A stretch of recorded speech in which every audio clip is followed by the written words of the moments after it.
Sedang panas di Italia, tim-tim besar Italia resmi tawuran demi rekrut Jay Itzes.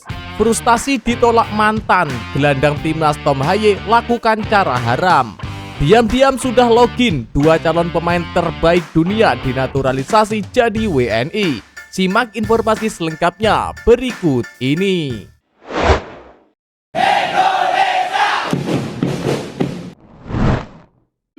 Sedang panas di Italia, tim-tim besar Italia rela tawuran demi rekrut Jay Itzes. Pemain timnas Indonesia yang bernama Jay Itzes kini menjadi sorotan di bursa transfer Serie A setelah Sassuolo turut masuk dalam perburuan. Pemain yang menjadi kapten timnas Indonesia ini semakin menarik minat klub-klub besar. Transfer Jay Itzes disebut-sebut telah lama menjadi incaran pelatih Torino Marco Baroni. Namun proses negosiasi antara Torino dan Venezia dikabarkan tidak berjalan mulus, seperti kulitku dan kulitmu. Jay Itzes yang masih terikat kontrak dengan Venezia dipatok dengan harga yang sangat tinggi setinggi langit oleh klubnya. Nilai transfer Jay Itzes ini disebut mencapai 9 juta euro atau sekitar 170 miliar rupiah. Wah, uang semua itu ya, bukan daun. Nah, Torino tidak dapat bergerak cepat karena masih harus menyelesaikan kepindahan Saul Koko ke Spartak Moskow. Dana dari transfer itu akan digunakan untuk memboyong Jay Itzes. Kondisi ini membuat peluang terbuka bagi klub lain yang ingin mengambil Jay Itzes.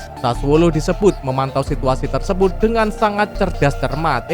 Cerdas cermat itu kalau di sekolahan ya, kalau ini sih namanya cermat. Transfer Jay Itzes menjadi topik penting dalam pekan ini menurut Toto Quatotome. Bahkan minggu ini sedang panas-panasnya dan sangat krusial untuk masa depan Jay Itzes. Sassuolo yang baru promosi ke Serie A melihat Jay Itzes sebagai bek potensial, apalagi Itzes punya pengalaman besar di lini belakang dan dipercaya menjadi pemimpin tim, bukan pemimpin negara ya yang suka korupsi ya. Meski Venezia harus turun kasta, performa Jay Itzes tetap stabil sepanjang musim. Musim apa tuh? Musim kemarau atau musim hujan? Terserah lah bang.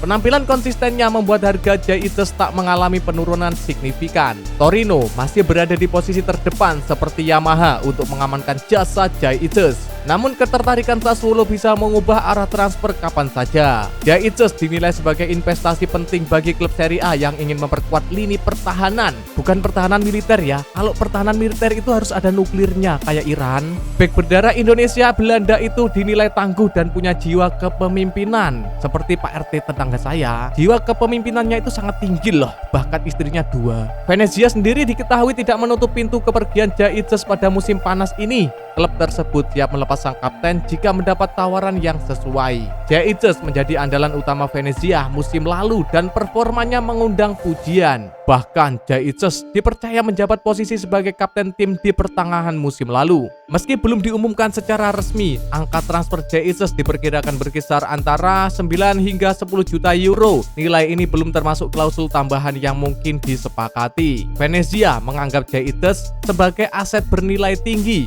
Mereka tidak ingin melepasnya dengan harga murah meski harus bermain di Serie B musim depan. Ya jelas lah, karena kita tahu kan Jay Itzes itu punya postur yang tinggi itu loh. Pastinya ya besar dan panjang lah. Sassuolo memanfaatkan celah kebuntuan negosiasi antara Torino dan Venezia. Mereka berharap bisa menyalip di detik-detik terakhir dan mengamankan Jay Itzes. Kedatangan Jay Itzes ke klub baru akan memperkuat citra pemain Indonesia di pentas Eropa. Transfer ini bisa membuka jalan bagi pemain tanah air lainnya seperti Rico Simanjuntak, Evan Dimas Darmono, dan Bambang Pamungkas.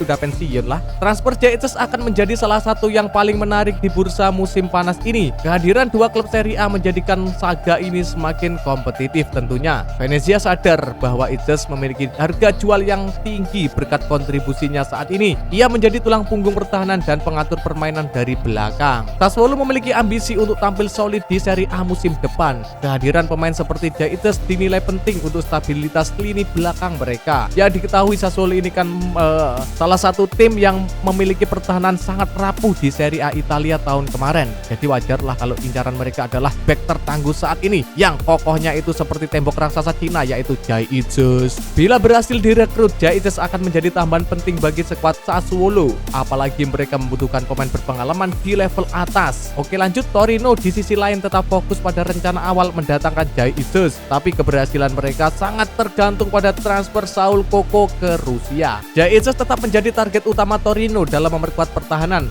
Mereka sudah lama memantau performa pemain tersebut sejak musim lalu. Jika Torino gagal, Sassuolo bisa menjadi pemenangnya dalam perebutan tanda tangan Jai Eaches. Klub itu punya peluang besar jika mampu bergerak cepat. Kapten timnas Indonesia ini belum memberikan komentar soal masa depannya, namun dia selalu memberikan komentar tentang masa lalunya. Namun agennya dikabarkan sudah membuka komunikasi dengan beberapa klub Italia. Transfer Jai Eaches tidak hanya penting bagi klub, tetapi juga sepak bola Indonesia. Ini jadi bukti bahwa pemain Indonesia bisa bersaing di Eropa. Venezia yang baru saja terdegradasi mungkin lebih terbuka untuk menjual pemain bintangnya. Jai Eaches menjadi salah satu nama paling berharga di skuad mereka. Kesempatan Jai Eaches bermain di klub Serie A masih terbuka lebar.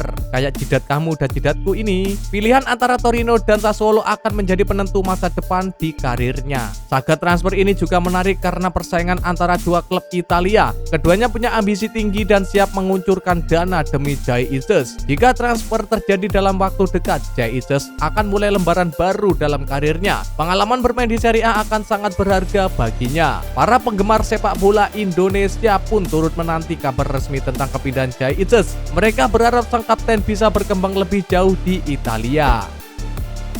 Frustasi ditolak mantan, gelandang timnas Tom Haye lakukan cara haram. Nah, siapa nih yang gak kenal sama Tom alias Haye, gelandang timnas Indonesia itu loh? Tengah berada di persimpangan karir setelah resmi meninggalkan Almere City pada akhir musim 2024-2025.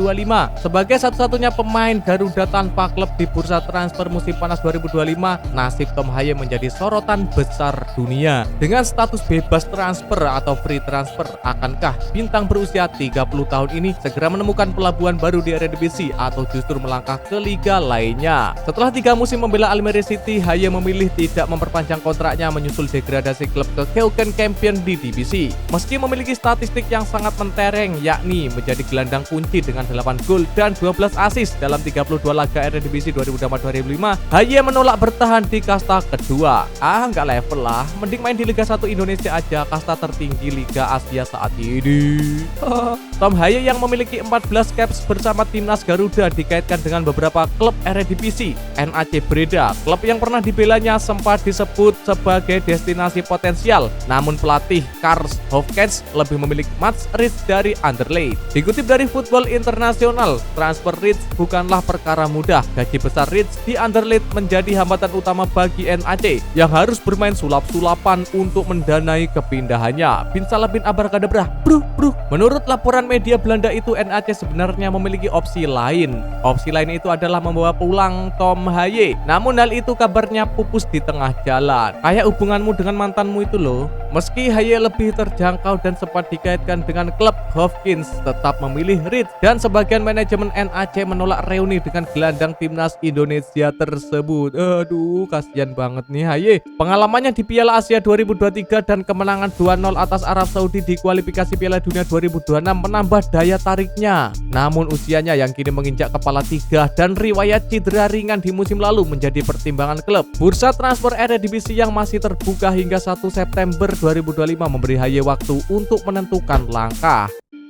Gegerkan benua biru, duo pemain timnas Indonesia adu tonjok di Liga Belanda. Pekan perdana Eredivisie 2025-2026 langsung menyajikan laga syarat tensi yang melibatkan dua bek timnas Indonesia, Justin Hubner dan Dan James. Keduanya akan saling berhadapan dalam duel Fortuna Sittard versus Go Ahead Eagles yang akan digelar pada Sabtu 9 Agustus 2025 pukul 1 WIB. Pertandingan itu menjadi momen pembuktian bagi Justin Hubner sekaligus pelampiasan ambisi bagi Dan James setelah hasil kurang memuaskan di Piala Super Belanda. Duel dua pemain merah putih ini pun menjadi sorotan tak hanya Belanda tapi juga di benua biru. Justin Hubner yang baru saja hijrah ke Fortuna Sittard usai kontraknya berakhir bersama Wolverhampton Wanderers bertekad memulai lembaran baru di Eredivisie. Bek berusia 21 tahun ini resmi menandatangani kontrak berdurasi 3 tahun dengan opsi perpanjangan 1 musim. Ia diharapkan bisa memperkokoh lini belakang Fortuna dengan pengalaman bermain di Liga Inggris dan Jepang. Sebelum memperkuat Fortuna, Hubner sempat merasakan atmosfer kompetisi bersama Wolverhampton U21 dan dipinjamkan ke klub Jepang Cerezo Osaka. Sementara itu, Dan James masih menjadi andalan utama di lini belakang Go Ahead Eagles. Penampilan musim lalu cukup impresif dengan torehan 31 laga dan kontribusi besar saat klubnya menjuarai Piala KNVB 2025.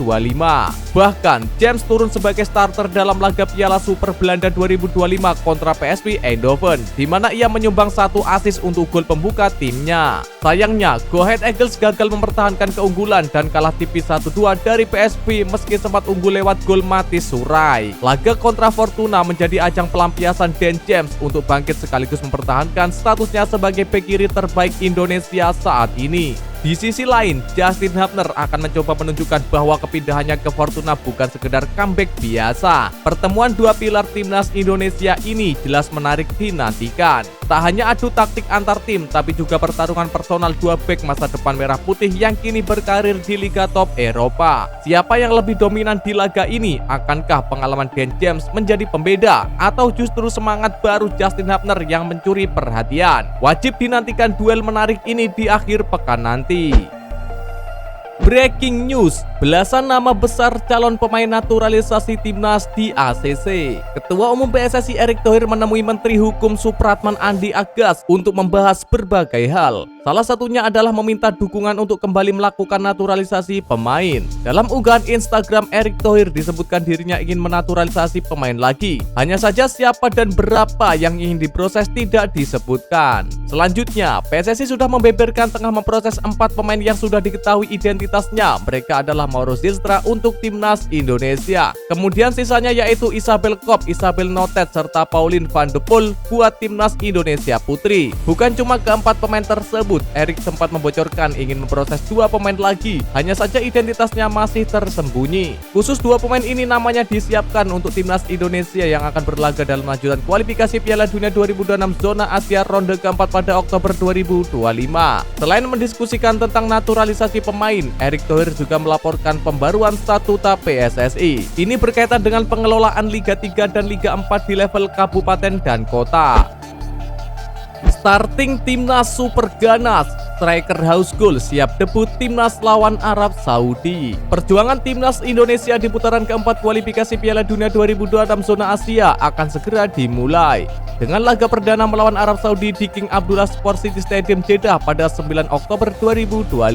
Skuad Garuda di bawah asuhan Patrick Kluivert siap mengerahkan komposisi terbaik untuk menghadapi The Grand Falcons yang menjadi tim tuan rumah grup B. Dengan Jai Itzes dan deretan pemain naturalisasi lainnya, seperti apakah prediksi starting 11 timnas Indonesia untuk laga krusial ini? Berikut ini gambaran formasi dan pemain yang diproyeksikan mengguncang Arab Saudi. Dengan menggunakan formasi 3-4-3, keseimbangan pertahanan dan serangan akan cukup maksimal. Kluivert yang menggantikan Sintayong cenderung menggunakan formasi 3-4-3 untuk memaksimalkan kekuatan lini tengah dan serangan balik cepat. Di posisi kiper, Emil Audero diprediksi menjadi pilihan utama. Kiper berdarah Indonesia ini memiliki refleks tajam dan pengalaman di Serie A, menjadikannya benteng terakhir yang diandalkan untuk menahan gempuran pemain seperti Firas Al-Buraikan. Meski Martin Paes bersaing ketat, Audero lebih diunggulkan karena konsistensinya di klubnya. Di lini pertahanan, trio Jai Itzes, Messi Hilgers, dan Justin Hubner diproyeksikan menjadi tulang punggung. Itzes, kapten timnas, dikenal dengan duel udara dan distribusi bola akurat, 88% akurasi umpan seperti data dari Football Italia. Hilgers dengan pengalaman di Eredivisie menawarkan ketenangan, sementara Hubner meski kerap membuat kesalahan seperti gol bunuh diri tetap dipercaya karena agresivitasnya. Kombinasi ini dianggap ideal untuk menghadapi pressing cepat Arab Saudi yang dilatih Hervé Renard. Di lini tengah, duet Tom Haye dan João Pelupessy akan menjadi jangkar.